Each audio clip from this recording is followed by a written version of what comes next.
दोस्तों, पिछले पोस्ट में मैंने आप लोगों से कहा था कॉकरोचों से कि आप साबित करें, कन्विंस करें कि ये जो कॉकरोच जनता पार्टी है वो भारतीय युवाओं की एक अभिव्यक्ति है, ना कि विदेशी ताकतों की साजिश।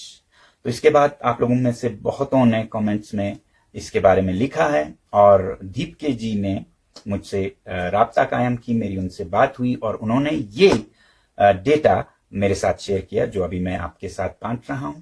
और उनसे बात करके मुझे वैसे भी लगा कि इनका कोई गलत मंशा नहीं है, बहुत ही देश प्रेमी है, बल्कि एक कुर्बानी, एक सैक्रिफाइस कर रहे हैं देश को सुधारने के लिए।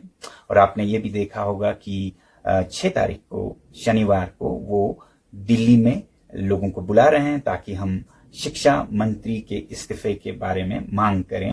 अब उनका और आप लोगों का कारण तो नीट के पेपर्स या CUET और CBSE के इम्तिहान हो सकते हैं, मगर मेरे लिए ये और भी बड़ा मुद्दा है।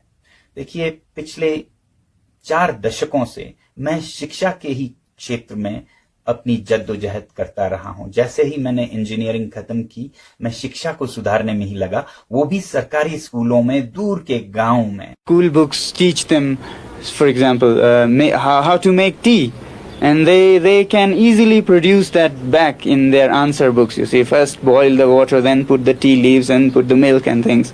But they can only write that on paper. They cannot make tea. और जब मैं कुछ बदलता नहीं देखता हूं तो मायूस हो जाता हूं, कुछ करने की जरूरत महसूस करता हूं। तो बड़ा मसला है, हो क्या रहा है हमारे शिक्षा के साथ। बहुत अच्छे नीतियां आ रही हैं जिनसे मैं बहुत खुश हूं। नई शिक्षा नीति आप लोगों ने देखा होगा, मगर उस पे अमल कितना हो रहा है, ग्राउंड पर, जमीन पर कितना उतर रहा है, उसे देख के मैं बहुत मायूस होता हूं।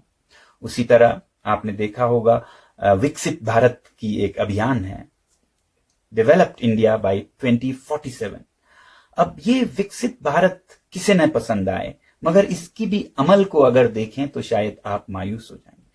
2047 में भारत विकसित होगा कि नहीं, ये देखना है तो मेरे पास एक जादू का नुस्खा है। मैं मिला देता हूं आपको विकसित भारत के 2047 के कर्ता धर्ताओं से। उनकी हालत देखिए और आप बताइएगा क्या विकसित भारत सच होने वाला है।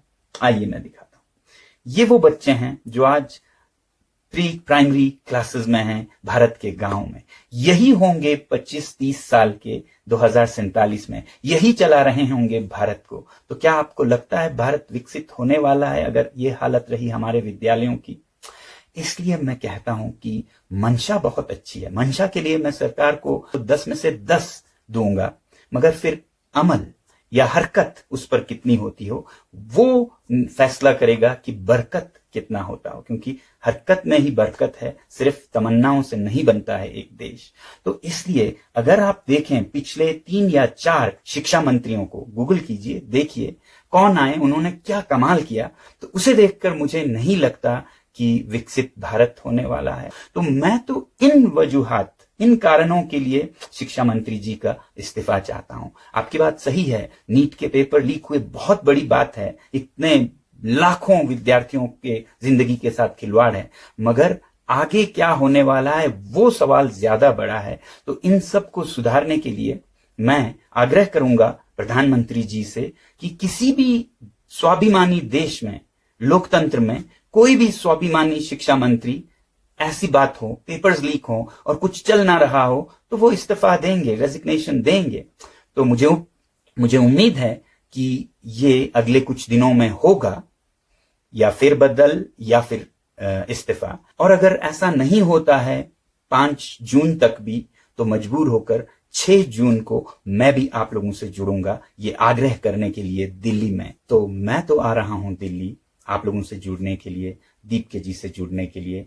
आप भी बताइएगा क्या आप आ रहे हैं। साथियों, मेरा एक नारा रहा है, if not now when, if not us who. अब नहीं तो कब, और हम नहीं तो कौन लाएगा परिवर्तन भारत में। इतना ही आज के लिए। जय हिंद।